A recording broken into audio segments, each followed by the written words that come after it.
அனைவருக்கும் வணக்கம். இன்றைக்கி நம்ம கார்ப்பரேட் அக்கௌண்டிங் 2 அப்படின்ற சப்ஜெக்டில் கேட்டிருக்கக்கூடிய ஒரு கேள்விக்கான விடையை நம்ம பார்க்கலாம். இந்த கொஸ்டின் எப்போ கேட்டிருக்காங்கன்னு பார்த்தீங்கன்னா, ஏப்ரல் மாதம் 2018 யூனிவர்சிட்டி ஆஃப் மெட்ராஸ் மதராஸ் பல்கலைக்கழகத்தில் கேட்டிருக்கக்கூடிய ஒரு கேள்வி. And this is part B question. இது ஒரு 5 மார்க்கு கேள்வி. And this question is from amalgamation, absorption and external reconstruction chapter. இந்த கொஸ்டின் ஒருங்கிணைத்தல், ஏற்றல் மற்றும் வெளிப்புற மறுகட்டமைப்பு அப்படின்ற பாடத்திலிருந்து கேட்டிருக்கக்கூடிய ஒரு கேள்வி. அடுத்தது the question number is 16. வினா எண் 16. A limited and B limited have agreed to amalgamate. So A நிறுவனமும் பி நிறுவனமும் ஒரு முடிவு பண்ணுறாங்க. அவங்களுடைய பிஸ்னஸ் ரெண்டுத்தையும் ஒன்றா இணைக்கணும் அப்படின்னு சொல்லிட்டு, ஒன்றா மெர்ஜ் பண்ணணும், ஒன்றா இணைக்கணும் அப்படின்னு சொல்லிட்டு முடிவு பண்ணுறாங்க. A new company has been formed to take over the combined concern as on 31st December 2013. So இவங்க ரெண்டு பேரும் என்ன பண்ணுறாங்க அப்படின்னா, அவங்களோட பிஸ்னஸை ஒன்றா இணைச்சிட்டு புதுசாக ஒரு பிஸ்னஸை சி அப்படின்ற நேமில் என்ன பண்ணுறாங்க அப்படின்னா உருவாக்குறதா என்ன பண்ணுறாங்க அப்படின்னா முடிவு எடுக்கிறாங்க. என்னைக்கு தேதியில் அப்படின்னு சொல்லிட்டு உருவாக்குறாங்கன்னு பார்த்தீங்கன்னா 31 டிசம்பர் 2013, 31/12/2013 அப்போ சி கம்பெனி அப்படின்றத உருவாக்குறாங்க. அண்ட் ஆஃப்டர் நெகோஷியேஷன், அதாவது ஏ கம்பெனியும் பி கம்பெனி ரெண்டு பேருக்கும் பேச்சுவார்த்தை நடந்ததுக்கு அப்புறமேட்டு the assets of 2 companies have been agreed as shown in the following balance sheet. கீழே இருக்கக்கூடிய இருப்புநிலை குறிப்பின் பேலன்ஸ் ஷீட்டினுடைய விவரங்களை அடிப்படையாக கொண்டு ரெண்டு பேருக்கும் ஒரு ஒப்பந்தம் நடக்குது. ஸோ அந்த ஒப்பந்தத்து பேரில் என்ன பண்ணுறாங்க அப்படின்னா, ரெண்டு பேரும் அவங்களுடைய கம்பெனியை கலைச்சிட்டு புதுசாக என்ன பண்ணுறாங்க, ரெண்டு பேரும் ஒன்றா இணைஞ்சி சி அப்படின்ற நேமில் புதுசாக ஒரு கம்பெனியை உருவாக்குறாங்க. ஸோ இதுதான் கான்செப்ட். இது என்ன அப்படின்னா அமால்கமேஷன், ஒருங்கிணைத்தல் அப்படின்ற தலைப்புக்கு கீழே வரக்கூடிய கேள்வி. இதற்கான விடையை நம்ம பார்க்கலாம். And the balance sheet of A limited and B limited. இருப்புநிலை ஏ நிறுவனம் அண்ட் பி நிறுவனத்திற்கான இருப்புநிலை குறிப்பு. இன் தி லயபிலிட்டிஸ் சைடு, பொறுப்புகள் பக்கத்தில் ஷேர் கேபிட்டல் இன் ₹10 ஈச். பங்கு முதல் ஒரு பங்கிற்கான விலை ₹10. பங்குத்தொகை 5 லட்சம் ஏ லிமிடெடுக்கு, 10 லட்சம் பி லிமிடெடுக்கு. ரிசர்வ் ஃபண்டு, ஒதுக்கீட்டு நிதி 50,000 ஏ லிமிடெடுக்கு, பி லிமிடெடுக்கு எந்த தொகையும் கிடையாது. அடுத்தது ப்ராஃபிட் அண்ட் லாஸ் அக்கௌண்ட்டு, லாபம் மற்றும் நட்ட கணக்கு 50,000 ஏ லிமிடெடுக்கு, 50,000 பி லிமிடெடுக்கு. அண்டு கிரெடிட்டர்ஸ் 50,000 ஏ லிமிடெடுக்கு, 80,000 பி லிமிடெடுக்கு. And the total liabilities are, மொத்த பொறுப்புகளின் கூட்டுத்தொகை 6,50,000 ஏ லிமிடெடுக்கு, 11,30,000 பி லிமிடெடுக்கு. And in the asset side, சொத்துக்கள் பக்கத்தில் லேண்ட் அண்ட் பில்டிங், நிலம் மற்றும் கட்டிடம் 3 லட்சம் ஏ லிமிடெடுக்கு, 5 லட்சம் பி லிமிடெடுக்கு. பிளான்ட் அண்ட் மெஷினரி, ஆலை மற்றும் இயந்திரம் 2,50,000 ஏ லிமிடெடுக்கு, 2 லட்சம் பி லிமிடெடுக்கு. குட்வில் 50,000 ஏ லிமிடெடுக்கு, பி லிமிடெடுக்கு எந்த தொகையும் கிடையாது. அடுத்தது பேட்டன்ஸ், பதிப்புரிமை, காப்புரிமை, பதிப்புரிமை கிடையாது, காப்புரிமை. ஏ லிமிடெடுக்கு எந்த தொகையும் கிடையாது, பி லிமிடெடுக்கு 1,10,000. அடுத்தது பார்த்திங்க அப்படின்னா ஸ்டாக்கு, சரக்கிருப்பு 20,000 ஏ லிமிடெடுக்கு, 1,50,000 பி லிமிடெடுக்கு. சன்ட்ரி டெட்டார்ஸு, பற்பல கடனாளிகள் 20,000 ஏ லிமிடெடுக்கு, 1,20,000 பி லிமிடெடுக்கு. பேங்க்கு, வங்கி இருப்பு ரொக்கம் 10,000 ஏ லிமிடெடுக்கு, 1,50,000 பி லிமிடெடுக்கு. And the total assets are, மொத்த சொத்துக்களின் கூட்டுத்தொகை 6,50,000 ஏ லிமிடெடுக்கு, 11,30,000 பி லிமிடெடுக்கு. அடுத்தது அடிஷ்னல் இன்ஃபர்மேஷன், அதாவது பேலன்ஸ் ஷீட் கீழே இருக்கக்கூடிய விவரங்கள், கூடுதல் தகவல்கள். The assets and liabilities will be taken over by C limited. இப்போ என்ன சொல்லியிருக்காங்க, ஏ நிறுவனம் பி நிறுவனம் ரெண்டும் ஒன்றா இணைந்து சி அப்படின்ற ஒரு நிறுவனம் உருவாக்குறாங்க. அப்போ சி லிமிடெட் என்ன அப்படின்னா பர்ச்சேசிங் கம்பெனி, அது வாங்குதுன்னு அர்த்தம். ஏ கம்பெனி பி கம்பெனி ரெண்டுத்தையும் வாங்குதுன்னு அர்த்தம். ஆக்சுவலாக இது செப்பரேட்டாக ஒரு கம்பெனி கிடையாது. சின்றது ஒரு நியூ கம்பெனி. ஸோ அப்போ இந்த கம்பெனி என்ன பண்ணுறாங்க அப்படின்னா, ஏ பி ரெண்டு கம்பெனியோட சொத்து மற்றும் பொறுப்புகளை இவங்க எடுத்துக்கிறாங்க அப்படின்னு அர்த்தம். அவங்களுடைய சொத்து பொறுப்பு எல்லாத்தையும், சொத்துக்கள் மற்றும் பொறுப்புகள் எல்லாமே இவங்க பிஸ்னஸை மொத்தமாக எடுத்துக்கிறாங்க. அடுத்தது it is issued 50,000 shares of ₹10 each to the public for raising working capital. C நிறுவனம் என்ன பண்ணுறாங்க அப்படின்னா ஒரு 50,000. ஸோ 50,000 ஷேரை சி லிமிடெட் புதிய நிறுவனம் பப்ளிக் இஷ்யூ பண்ணுறாங்க. எதுக்காக அப்படின்னா அதனுடைய அன்றாட தேவைக்காக, அந்த கம்பெனியுடைய அன்றாட தேவைக்காக ஒரு 50,000 ஷேரை ₹10 ரேட்டில் பொதுமக்களுக்கு வெளியிடுறாங்க அப்படின்ற தகவலும் இங்கே குறிப்பிடப்பட்டிருக்கிறது. And assuming purchase price is to be settled in fully paid shares of ₹10 each. அதாவது பர்ச்சேஸ் கன்சிடரேஷன், கொள்முதல் ஈடு என்னதான் இருந்தாலும் அது புதுசாக ஒரு நேமில் இது பண்ணாலும் சி கம்பெனி அப்படின்றது வந்து பர்ச்சேசிங் கம்பெனி, கொள்முதல் நிறுவனம் அப்படின்னு சொல்லிட்டு. ஏ அண்ட் பி கம்பெனி ரெண்டுமே வந்து பார்த்திங்கன்னா விற்பனை நிறுவனங்கள். அப்போ விற்பனை நிறுவனங்கள் வந்து அதனுடைய சொத்துக்களை பிஸ்னஸை வந்து என்ன பண்ணணும் அப்படின்னா வணிகத்தை வந்து விற்பனை செய்யணும். ஸோ சி நிறுவனம் வந்து என்ன பண்ணணும் அப்படின்னா ஏ அண்ட் பி இந்த நிறுவனங்களுடைய வணிகத்தை வாங்கணும். அப்போ வாங்கும்போது என்ன பண்ணுவாங்க அப்படின்னா, நம்ம யூஸ்வலாக ஏதாவது ஒரு பொருளை வாங்குறோன்னா திருப்பி நம்ம பணம் கொடுப்போம். அதே மாதிரி தான் இந்த சி கம்பெனி வந்து ஈடாக ஏதாவது கொடுப்பாங்க. அதுக்கு பேர் வந்து கொள்முதல் ஈடு. ஸோ அது வந்து பங்குகளாக கொடுக்கலாம், கடன் பத்திரங்களாக கொடுக்கலாம், அதுக்கடுத்து ரொக்கமாக கொடுக்கலாம். ஸோ அப்போ இந்த இடத்துல வந்து என்ன பண்ணுறாங்க அப்படின்னா பங்குகளாக கொடுக்குறாங்க. சி லிமிடெட் வந்து என்ன பண்ணுறாங்க அப்படின்னா அதனுடைய பங்குகளாக கொடுக்குறாங்க. பங்கோட விலையில் எந்த மாற்றமும் கிடையாது. அதில் எவ்வளோ பங்கு இருக்குதோ அதை அப்படியே வாங்கிட்டு அதுக்கு ஈடாக அப்படியே கொடுத்துட்றாங்க. ஈக்குவல் அப்படியே ஃபேஸ் வேல்யூ முகமதிப்பில் தான் கொடுக்குறாங்க. என்ன பண்ணல அப்படின்னா முனைமத்தில் எதுவும் கொடுக்கல. அதே மாதிரி அக்ரிமெண்ட் ப்ரைஸ் ஒப்பந்த விலைன்னு போட்டு அதிகமாகவும் எதுவும் கொடுக்கல. அப்போ ஏற்கனவே அவங்கக்கிட்ட எவ்வளோ பங்கு இருக்கோ 10 லட்சம் பங்கு இருக்குது அப்படின்னா அந்த 10 லட்சத்துக்கு மட்டும்தான் அப்படியே கொடுக்குறாங்கன்னு அர்த்தம். அதே மாதிரி சி லிமிட்டோட பங்கும் அதே வேல்யூவில் கொடுக்குறாங்கன்னு அர்த்தம். And compute the purchase consideration payable, give journal entries and balance sheet of C limited. நம்ம என்ன பண்ணுறோம் அப்படின்னா பர்ச்சேஸ் கன்சிடரேஷன் கொள்முதல் ஈடை கண்டறிய வேண்டும். அடுத்தது ஜேர்னல் என்ட்ரிஸ் குறிப்பீட்டு பதிவுகளை உருவாக்க வேண்டும். அண்டு பேலன்ஸ் ஷீட் இருப்புநிலை குறிப்பை தயாரிக்க வேண்டும். அடுத்தது வந்து பார்த்திங்க அப்படின்னா நோட்ஸு முக்கிய குறிப்புகள். ஸோ அதில் வந்து ஃபஸ்ட்டு வந்து பார்த்திங்கன்னா A limited and B limited are selling company. A நிறுவனமும் பி நிறுவனமும் வந்து ஒரு விற்பனை நிறுவனம், இல்லை அப்படின்னா மாற்றி அமைக்கக்கூடிய மாற்றும் நிறுவனங்கள் அல்லது தரும் நிறுவனங்கள். அடுத்தது C limited is a purchasing company. C நிறுவனம் அப்படின்றது வந்து ஒரு கொள்முதல் நிறுவனம் அல்லது பெரும் நிறுவனம், டிரான்ஸ்ஃபரி கம்பெனி. அண்டு தேர்ட் வந்து method of this sum is amalgamation the nature of merger. இந்த சம் வந்து எதில் கேட்டிருக்காங்கன்னா 2 மெத்தட் ஆஃப் அமால்கமேஷன் இருக்குது. ஒருங்கிணைத்தலில் 2 முறை இருக்குது. அதில் ஒன்று வந்து பார்த்திங்கன்னா நேச்சர் ஆஃப் மெர்ஜர் அண்டு இன்னொன்று வந்து பார்த்திங்கன்னா நேச்சர் ஆஃப் பர்ச்சேஸு.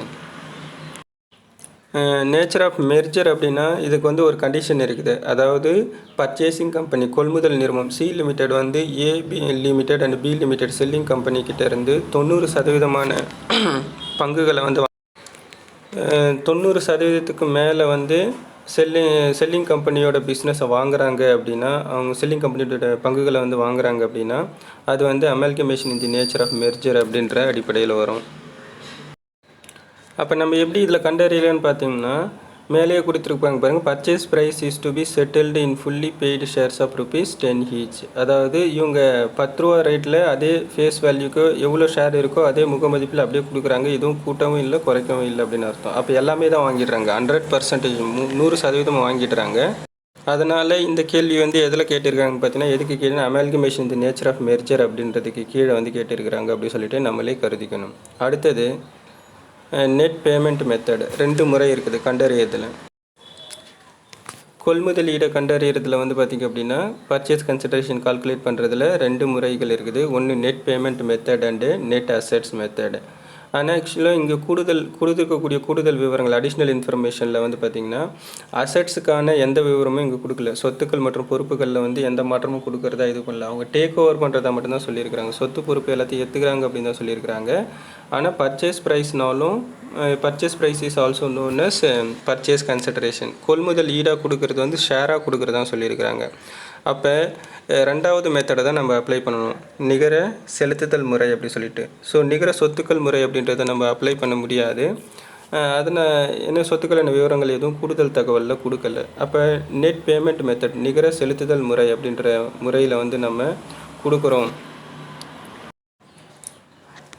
அடுத்தது ஸோ நெட் பேமெண்ட் மெத்தடில் என்னென்னலாம் வருதுன்னு பாருங்கள். பங்கு முதல், டிபெஞ்சர்ஸ் கடன் பத்திரம், if there is any fractional payment. இதில் வந்து ஏதாவது அதனுடைய இதுக்கு வந்து பகுதியாக செலுத்துகிறாங்க, கொள்முதல் ஈட்டை வந்து பகுதியாக செலுத்துகிறாங்க. ஷேர் கேபிட்டல் ₹10 இருக்குது பங்கு முதல்னால் அதுக்கு கீழே வந்து ஒரு ₹8 ₹6 அந்த மாதிரி கொடுக்குறாங்க அப்படின்னா அதெல்லாம் வந்து ஃப்ராக்ஷனல் பேமெண்ட்டு, பகுதியாக செலுத்துறதுன்னு அர்த்தம். அப்போ அந்த மாதிரி ஏதாவது செலுத்தும் போது அதை வந்து பணமாக கொடுப்பாங்க. அப்போ கொள்முதல் நிறுவனம் வந்து என்ன பண்ணும் அப்படின்னா விற்பனை நிறுவனத்துக்கு பணமாக கொடுப்பாங்க.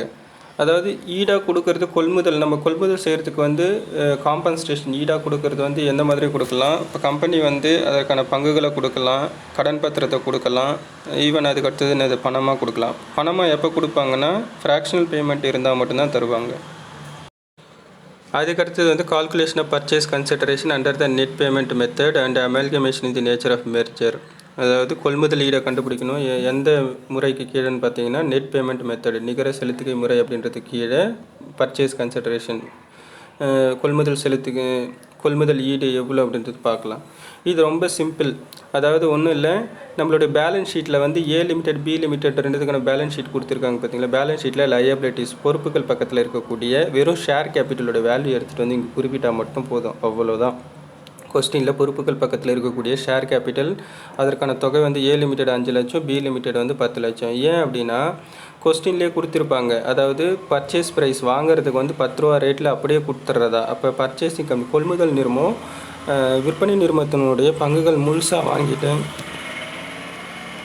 அந்த பங்குக்கான தொகையை வந்து என்ன பண்ணுறாங்க அப்படின்னா முகமதிப்பிலே கொடுக்குறாங்க அப்படி சொல்லியிருக்கிறாங்க. அப்போ இந்த இடத்துல வந்து பங்குக்கான விலையை வந்து எதுலேயும் சேஞ்சஸ் கிடையாது, எதுவும் ஒப்பந்த விலையெல்லாம் எதுவும் கிடையாது, கூடுதலாகவும் எதுவும் கிடையாது. ஸோ அதனால் அதை அப்படியே குறிப்பிட்டால் மட்டும் போதும். அதுக்கு பேரே வந்து பர்ச்சேஸ் கன்சிடரேஷன் தான், கொள்முதல் ஈடு என்று அழைக்கப்படுகிறது. அடுத்தது வந்து ஜேர்னல் என்ட்ரி, இந்த books of C limited purchasing company. இந்த கொள்முதல் நிறுவனத்துக்கான குறிப்பேட்டு பதிவுகளை மட்டும் பார்த்தா போதும். இதில் ஃபஸ்ட்டு டேட்டு. ஸோ அதுக்கான ஃபஸ்ட்டு பார்த்தீங்கன்னா முதல் குறிப்பேடு business purchases account debtor. Business பர்ச்சேஸ்னாலும் பர்ச்சேஸ் கன்சிடரேஷனாலும் ஒன்று தான். அப்போ ரெண்டு பர்ச்சேஸ் கன்சிடரேஷன் வந்து ஏ கம்பெனிக்கு ஒரு 5000, பி கம்பெனிக்கு ஒரு 10. ஸோ ஏ கம்பெனிக்கு ஒரு 5 லட்சம், பி கம்பெனிக்கு ஒரு 10 லட்சம் இருக்குது. அது ரெண்டுத்தையும் கூட்டணும் டோட்டல் பர்ச்சேஸ் கன்சிடரேஷன், மொத்த கொள்முதல் ஈடு. அதோட இன்னொரு பேர் தான் பர்ச்சேஸ் கன்சிடரேஷன். அப்போ பிஸ்னஸ் பர்ச்சேஸ் கன்சிடரேஷனோட இன்னொரு பேர் தான் வந்து பிஸ்னஸ் பர்ச்சேஸ். கொள்முதல் ஈட்டை வணிக கொள்முதல் என்றும் அழைக்கலாம். ஸோ இதற்கான தொகை வந்து 15 லட்சம். இதை வந்து அது பற்று பக்கம் வந்து குறிப்பிடணும். டெபிட் சைடில் 15 லட்சம் இது பண்ணணும். அப்போ யாருக்கு லிக்விடேட்டர் அப்படின்னா கலைப்பாளர்னு அர்த்தம். ஏன்னா ஏ கம்பெனியும் கலைக்க போகிறாங்க அவங்களோட பிஸ்னஸை, பி கம்பெனியும் அவங்களோட பிஸ்னஸை க்ளோஸ் பண்ண போகிறாங்க. அப்போ அவங்களுக்கான பர்ச்சேஸ் கன்சிடரேஷன் கொள்முதல் ஈட்டு தொகை வந்து கொடுக்கப்பட வேண்டியது வந்து லிக்விடேட்டர்ஸ் ஆஃப் ஏ கம்பெனிக்கு வந்து 5 லட்சம் அண்ட் லிக்விடேட்டர்ஸ் ஆஃப் பி கம்பெனிக்கு வந்து 10 லட்சம். அப்போ being purchase consideration payable as per the agreement, அதாவது கொடுக்க போகிறாங்கன்னு அர்த்தம். இன்னும் கொடுக்கல, we are going to pay that amount. C limited is going to pay that amount to the A company and B company. C limited வந்து A கம்பெனிக்கும் B கம்பெனிக்கும் வந்து கொடுக்க போகிறாங்க அப்படின்னு அர்த்தம். எது கொள்முதல் ஈடு. அவங்க சி கம்பெனி வாங்கினதுக்கான ஈட்டு தொகையை கொடுக்குறாங்க, ஈடாக கொடுக்கக்கூடிய வேல்யூ.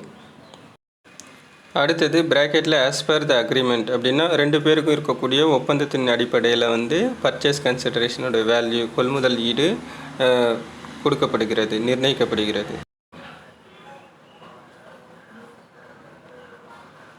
அடுத்தது வந்து பார்த்திங்கன்னா சி லிமிடெட் வந்து A limited and B limited ரெண்டு கம்பெனியோட சொத்துக்கள் மற்றும் பொறுப்புகளை வந்து என்ன பண்ணுறாங்க அப்படின்னா எடுத்துக்கிறாங்க. அதுக்கு பேர் தான் டேக் ஓவர். அப்போ ரெண்டு கம்பெனியோட சொத்து பிஸ்னஸை மொத்தமாக எடுத்துக்கிறாங்க. அதுக்கான ஜேர்னல் என்ட்ரி குறிப்பேட்டு பதிவு தான் இது. இதில் பற்று பக்கத்தில் டெபிட் சைடில் சொத்துக்களான விவரங்கள் எல்லாத்தையும் குறிப்பிடணும். ஃபஸ்ட்டு எடுத்தோடனே லேண்ட் அண்ட் பில்டிங் வந்து ஏ லிமிடெட் பி லிமிடெட் ரெண்டுத்தையும் கூட்டி போட்டுன்னு வரணும். இதில் ஏ லிமிடெடுக்கு வந்து எவ்வளோ இருக்குது, ஒரு 3 லட்சம் 5 லட்சம் லேண்ட் அண்ட் பில்டிங் ரெண்டுத்தையும் கூட்டினா 7 லட்சம். அதை பற்று பக்கத்தில் 3 லட்சம் வந்து ஏ லிமிடெடுக்கு, 5 லட்சம் வந்து பி லிமிடெட் ரெண்டுத்தையும் கூட்டினா 7 லட்சம். அதை டெபிட் சைடில் பற்று பக்கம் குறிப்பிடணும். அதுக்கடுத்தது பிளான்ட் அண்ட் மிஷினரி ஆலை மற்றும் இயந்திரம் 2,50,000 ஏ லிமிடெடுக்கு, 2 லட்சம் பி லிமிடெடுக்கு ரெண்டுத்தையும் கூட்டினா 4,50,000. அதை டெபிட் சைடில் மென்ஷன் பண்ணணும், பற்று பக்கத்தில் குறிப்பிடணும். அதுக்கடுத்தது குட்வில் என்னென்னா ஏ லிமிடெடுக்கு மட்டும்தான் அமௌண்ட் இருக்கும், பி லிமிடெடுக்கு இல்லை. அதனால் அதை எடுத்துகிட்டு வந்து நம்ம என்ன பண்ணியிருக்கிறோம், டெபிட் சைடில் வெறும் 50,000 மட்டும் குறிப்பிட்டு இருக்கிறோம். அடுத்தது பேட்டன்ஸ் காப்புரிமை வந்து வெறும் பி லிமிடெடுக்கு மட்டும்தான் இருக்குது. அப்போ அது ஒரு 1,10,000 அதை எடுத்துகிட்டு வந்து டெபிட் சைடில் இது பண்ணிக்கிறோம். இதெல்லாம் என்னென்னா சொத்துக்களுக்கான விவரங்கள். அதுக்கடுத்தது சரக்கிருப்பு. அடுத்தது வந்து பார்த்திங்கன்னா சரக்கிருப்பு. ஏ லிமிடெடுக்கு வந்து ஸ்டாக் வந்து 20,000, பி லிமிடெடுக்கு 1,50,000 ரெண்டுத்தையும் கூட்டணும்னா 1,70,000. அதை பற்று பக்கம் டெபிட் சைடில் குறிப்பிடணும். அதுக்கடுத்து சன்ட்ரி டெட்டார்ஸ் பற்பல கடனாளிகள்.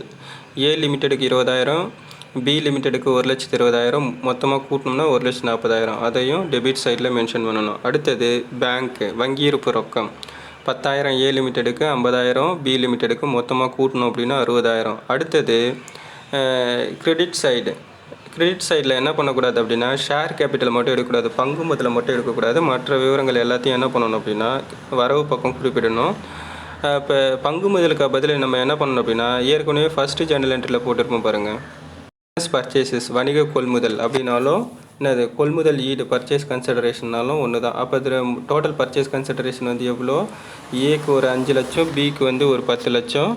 ஸோ ரெண்டுத்தையும் கூட்டினோம்னா 15 லட்சம். அதை எடுத்துகிட்டு வந்து வரவு பக்கம் குறிப்பிடணும்.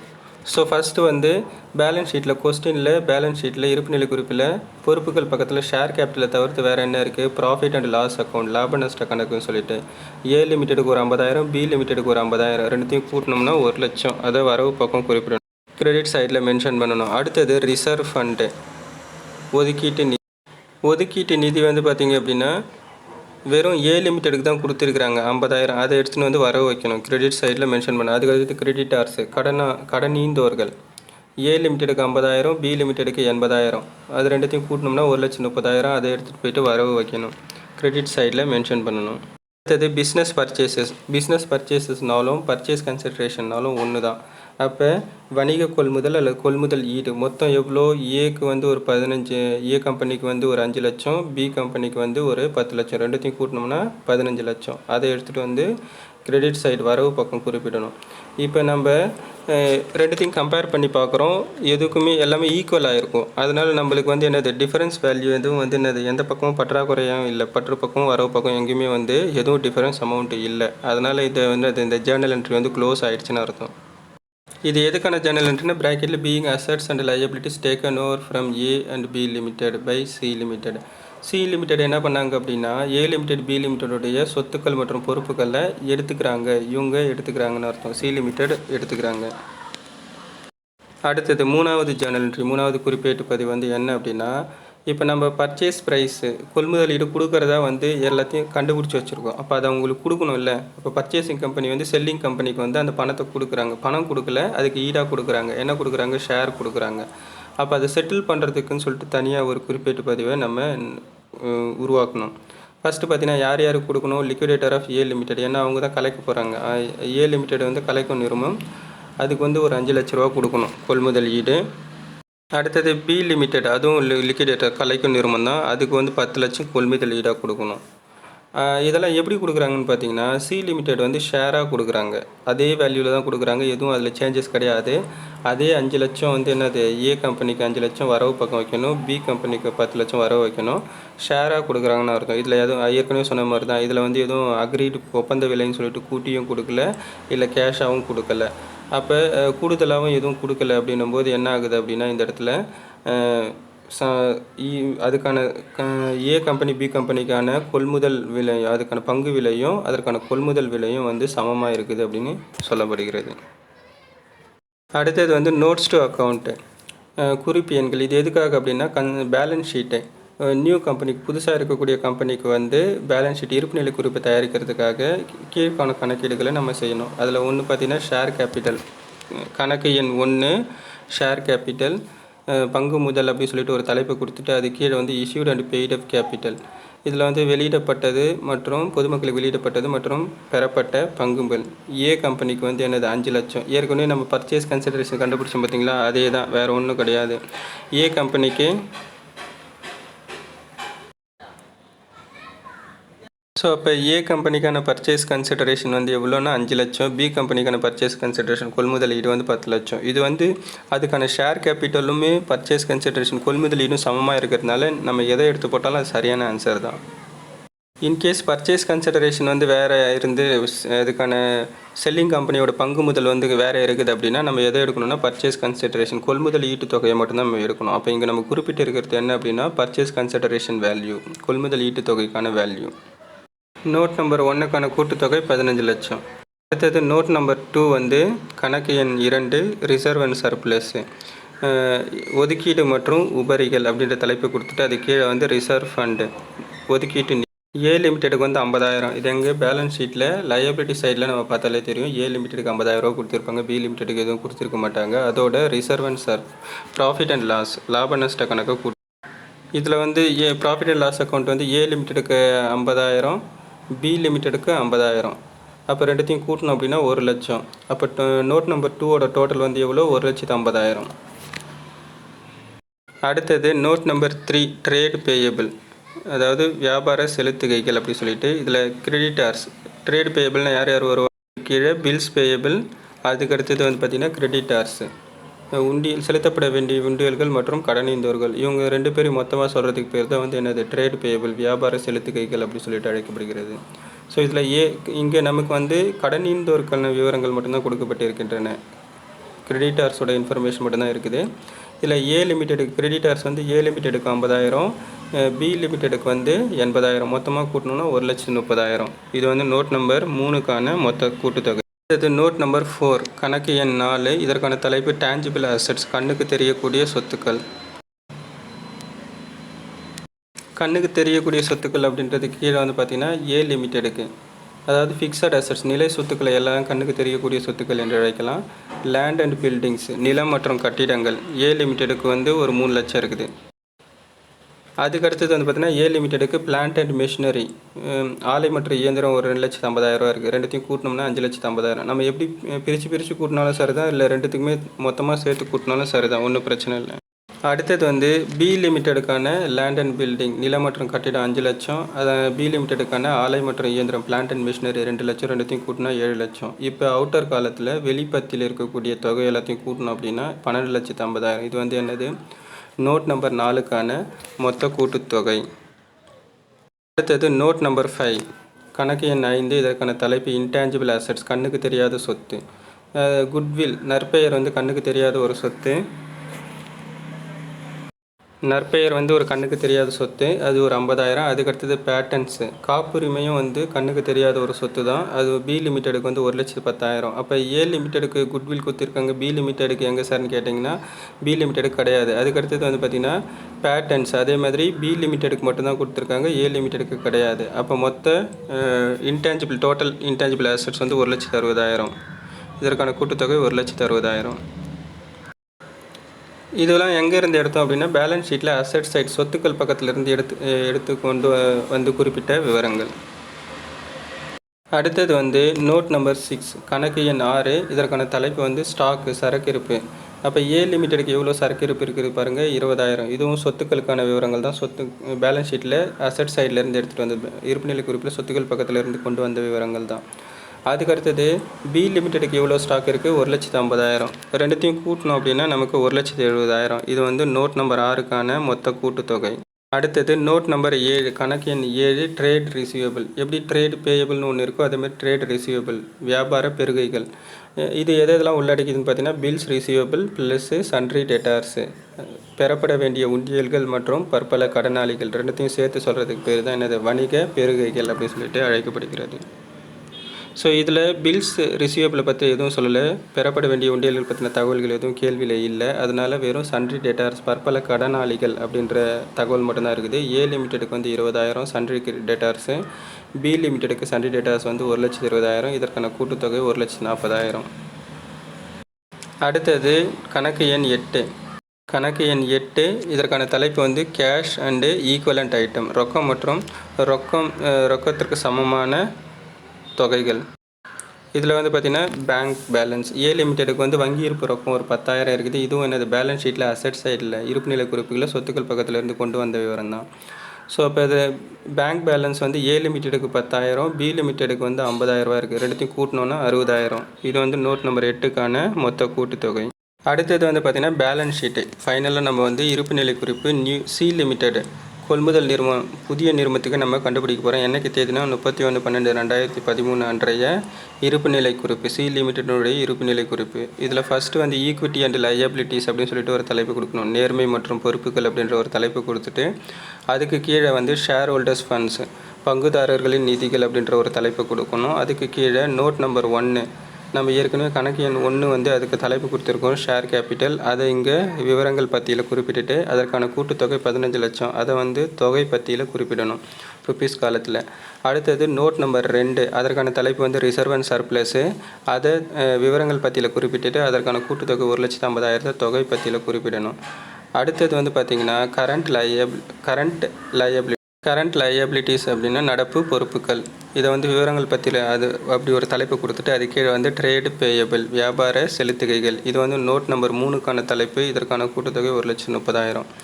நெக்ஸ்ட் வந்து இப்போ தொகை பற்றியில் இருக்கக்கூடிய எல்லா தொகைகளையும் கூட்டும்போது 17,50,000 வரும். அதுக்கு வந்து என்ன அப்படின்னா டோட்டல் ஈக்விட்டி அண்ட் லயபிலிட்டிஸ் மொத்த நேர்மை மற்றும் பொறுப்புகளுக்கான கூட்டுத்தொகை. அடுத்தது வந்து கீழே அப்படியே அசெட்ஸ் ரோமன் லெட்டர் 2 வந்து சொத்துக்கள் அப்படின்னு சொல்லிட்டு ஒரு தலைப்பு கொடுத்துட்டு அது கீழே வந்து நான் கரண்ட் அசெட்ஸ். ஸோ இதுக்கு கீழே வந்து நான் கரண்ட் அசெட்ஸ் நடப்பு சொத்துக்கள் அல்லாதவை, அதாவது நிலை சொத்துக்கள் ஃபிக்ஸட் அசெட்ஸ். அந்த தலைப்புக்கு கீழே வந்து நோட் நம்பர் 4 கணக்கு எண் 4 அதற்கான தலைப்பு வந்து டேஞ்சிபிள் அசெட்ஸ் கண்ணுக்கு தெரியக்கூடிய சொத்துக்கள். இதற்கான கூட்டுத்தொகை 12,50,000. அதை தொகை காலத்தில் குறிப்பிடணும். அடுத்தது இன்டேஞ்சிபிள் அசெட்ஸ் நோட் நம்பர் 5க்கான தலைப்பு கண்ணுக்கு தெரியாத சொத்துக்கள். இதற்கான கூட்டுத்தொகை 1,60,000. இதெல்லாம் நம்ம ஏற்கனவே கண்டுபிடிச்சது தான். அதை எடுத்துகிட்டு வந்து தொகை பற்றியில் குறிப்பிடணும். அடுத்தது கரண்ட் அசெட்ஸ் நிலை சொத்துக்கள் அப்படின்னு சொல்லிட்டு ஒரு தலைப்பு. நிலை சொத்துக்கள்னு சொல்லிட்டு ஒரு தலைப்பை கொடுத்துட்டு அது கீழே வந்து நோட் நம்பர் 6 கணக்கு எண்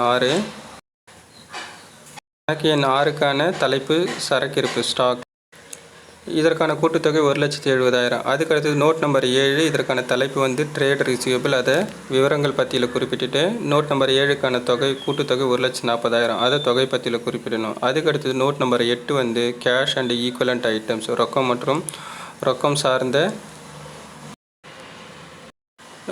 சார்ந்த விவரங்கள். இது வந்து நோட் நம்பர் 8க்கான தலைப்பு. இதற்கான தொகை வந்து 60,000. இப்போ அசெட்டு சொத்துக்களுக்கு கீழே இருக்கக்கூடிய தொகை எல்லாத்தையும் கூட்டிக்கிறோம். 12,50,000 1,60,000 1,70,000 1,40,000 ப்ளஸ் வந்து ஒரு 60,000 எல்லாத்தையும் கூட்டினோம்னா 17,80,000.